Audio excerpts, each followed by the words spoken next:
Hello and welcome to the best part of your training. This is the Hospitality Tips for Bigger Thanks portion of your training, and your boss and managers have brought this portion in specifically for you because they must think the world of you. This is a segment of training that not every restaurant offers, and it gives you the tools to meet and exceed your own expectations and gives you the tools to use for the rest of your life. No other restaurant is going to give you the tools and ability to create more wealth for yourself outside of the restaurant. So this restaurant obviously thinks the world of its employees because it's investing quite a bit to make sure that you're happy and that you feel that this is your restaurant. You see, most restaurants will tell you, here is the training, here is our product, here is our uniform, now go and work for us. But this restaurant is saying, here are all the tools that you need to run your own business, and it's already furnished, it's already paid for, the electric, the rent, it's even staffed. You don't have to hire any employees. It has inventory. You don't have to buy any inventory. And you basically are a turnkey operation. No other restaurant is telling you that you have all the control. They tell you that they have all the control. Well, this restaurant is saying, if you're looking for something better, then you've actually found it. Because if you're pursuing something outside of this restaurant, whether it's school or acting or music or writing, everything that you're going to learn in the next hour, you can easily use to build that outside business as well. So in the next hour, we're going to talk about how you control your own income here at this restaurant. You don't ever have to wait for customers to come in. You can use things like the business cards right at the front desk, the social media of your guests, the newspaper, a composition book, several different tools that are readily available and will actually make you thousands more every week. Now, no one is saying you have to do these things. Absolutely not. We're just offering this as another portion of your training so that you know all of your options, not just the ones that are offered with regards to selling this food or upselling this alcohol or wearing this uniform and being on time and taking care of the restaurant as if it was your own. This is to actually perceive and acknowledge that you are a vital part of everything that happens in this restaurant, and we're so fortunate to have you, and we want you to feel that everything around you is a possibility, not a job. So, getting right into it, if you haven't already, please pull out your restaurant station filling tool, which is the triangle your boss has supplied for you, or manager has supplied for you. And on the bottom of that triangle, you'll see 5 boxes. And what you're going to do is go through each one of these boxes, eventually getting to the top, But each of these boxes, you'll just work on one box per week if you'd like to. Otherwise, the training that you've received is more than adequate to sell and make money at this restaurant. You will definitely make money because of the high quality of food and the customers that are coming in. This triangle puts more of the power and control into your hands so that you can make more money if you'd like. So these boxes, if you'd like to control your own income, will help you do that. So we're going to go through over the next couple of sessions each one of these boxes, but just so that you know exactly what's going to be discussed, you can take a quick look at the boxes. They're called things like grab it, get your name in it, thank you, meet the neighbor, or incomplete parties. And I'll just tell you one facet, one part of this triangle. We'll just touch on incomplete parties in this session, just so you know a little bit more about how much more you can control your own income.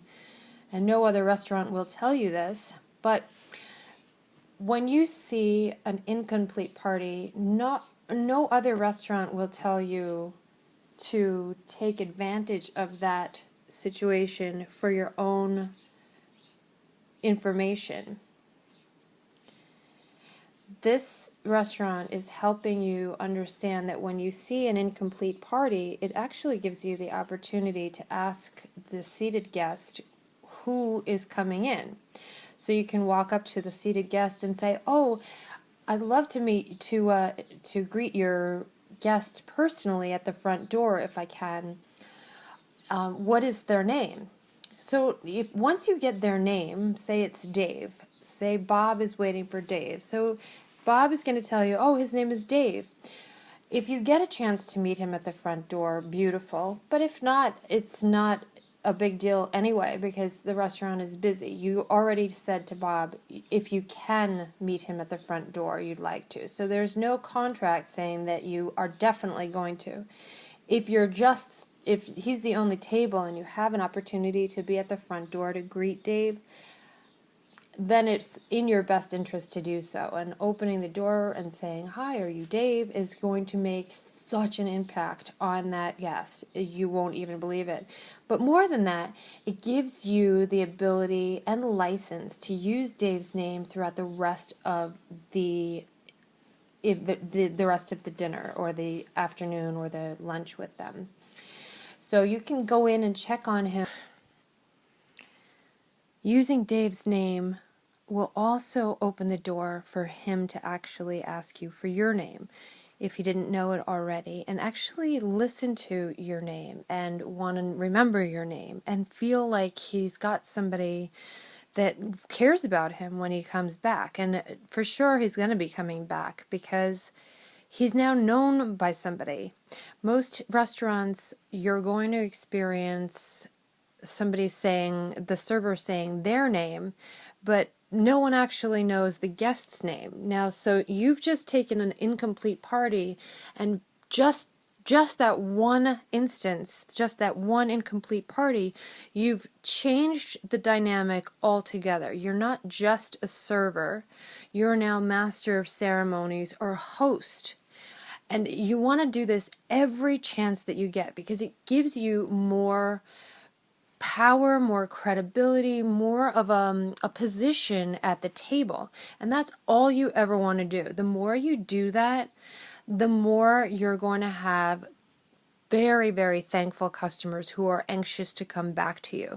The more you use somebody's name or get an opportunity to use somebody's name or learn somebody's name, the more the window opens that they're going to ask you your name and start using your name. If that window opens, the cash flow just opened because that gives you the opportunity to say things like, "When am I going to see you again, Dave?" Or With another block, you've got things like birthdays and pictures, or get your grabbing it and get your name in it.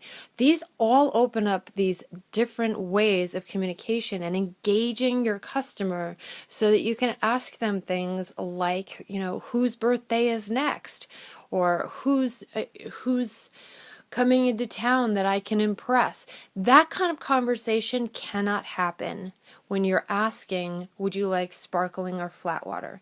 If you just stick to that kind of question, if you just stick to the role that servers basically have, you will absolutely make money, because this restaurant is amazing anyway. But these tips that I'm giving you will give you just that much more control. And the more you open up engagement with your guests, the more you can actually open up that conversation and ask when they're coming back, or even make that reservation for them. When you're saying, when am I going to see you again? And they're still at the table, and he's saying, oh, well, I'm back in town, or I have to take my wife out to dinner next week. Oh, what day? I'll put it in. I'll save you the trip. I'll put it in for you. Things that you have so much more ability to control things and get your customers coming back in if they know you, and if you know them, and if you've created some sort of engagement. If you stick to the role that you've always been told that you're filling, then you will always expect, or should always expect, exactly what you're getting, which is a percentage of the sale, hopefully 20 to 25%. But why settle for 20 to 25% when you can also guarantee yourself a repeat customer? Why settle for selling a steak today when you can know that you're going to sell it 52 more times? That's called ROI. That's called return on investment. Investing in a conversation, putting some effort into engaging your customer, and you can literally turn around and calculate how many times he's going to come back in. You can actually write your own check. You can decide how much money you're going to have at the end of the year. Because you start these conversations and engaging your customers, they're going to feel wanted and feel that you care about them and value them. When you're saying thank you, and people are leaving, and you've worked for them for 2 hours and you don't know if they're coming back, that's working hard. I want you to work smart. The owners of this restaurant, the managers who put this program together for you, want to save you time and give you more money. And all of these tools that we're talking about, and we've only talked about one so far. We've talked about one tool, and I have 16 more. And it's mind-blowing how much we let slip through our fingers. By the time the guest gets to the table and we are asking sparkling or flat water, we've let so much go through our fingers. It's insane. If you're going to be at work for 8 to 10 hours anyway, why not make the absolute most money possible? If you have endeavors outside of the restaurant, why not make so much money and save yourself so much time by having these engaging conversations, so that you can fill your station with Bobs and Daves and literally be at the POS system taking orders just by looking across the room and giving people thumbs up and smiling and waving to your regular guests. Hey Jane, how are you? How are the kids? How was vacation? It's going to be like you're the master of ceremonies in your section. When you are so good at what you do, and that it only takes a couple of extra sentences, and that engages people. People only have one name. If you can remember, if you can put together scenarios, whether it's birthdays or grabbing their items for them, their briefcase, their packages, and helping them walk to their table, introducing them to the hostess gives you a chance to know who they are and what their name is. All these different ways, which I'll touch on in the next segment, gives you an opportunity to learn their name and start using their name. When you know their name, they want to know your name, but beyond that, they also want to know what else is going on in your life. Like, what are you working towards? It's a natural progression of an engagement is once you become really, really good, a good host, they want to know and they want to help you out, with any endeavor. So if you said, oh yeah, I'm actually a drummer, guaranteed these people are going to want to attend your events as well. So the people that are walking into the restaurant that you work in right now could not only be saving you time and saving you effort and saving you steps from walking all to every single table, you could also be scheduling when they're coming back so you know exactly how much more money you're making. But on top of that, they could be attending your events, your show, or buying your book if they found out about it. And so now you've got an entire clientele that you never had to lift a finger, that this restaurant supplied for you just because you were engaging. So here's my final thought for this one piece of a 16-part segment is look at your section as your own small business. Whoever hired you just gave you your own small business, and everything that you learn and do inside of that business will help you grow outside of this business. And if your career takes off and you leave, knowing that you always have a place to land because you did your best, your very best to create more customers and create more revenue, will make sure that the door is always open for you. And we all know, because of the crash of 2008, or just circumstances in general, that things change. You might need to open up that door again. And what a nice place to be, where you don't have to retrain or relearn anything and you'll be the top dog. And it works great for the restaurant too, because they want you to succeed. They want you to succeed inside and outside of the restaurant. And that way, when you do move on, if you do move on, you always have a place and they always have an employee that they don't have to retrain if you do come back. So it works out for everyone. So moving forward into the next couple of segments, please get excited about how much possibility is sitting right in front of you in that table, in that chair, and you're going to start to really hate the fact that it is empty, and you're going to start to see all the different ways that you can put people with money into your chairs from the moment you put your apron on. So I'm looking forward to talking to you in the next segment. And enjoy this one tip. And again, this is Hospitality Tips for Bigger Thanks. And I'm LeeAnne Homsey. Looking forward to talking to you soon.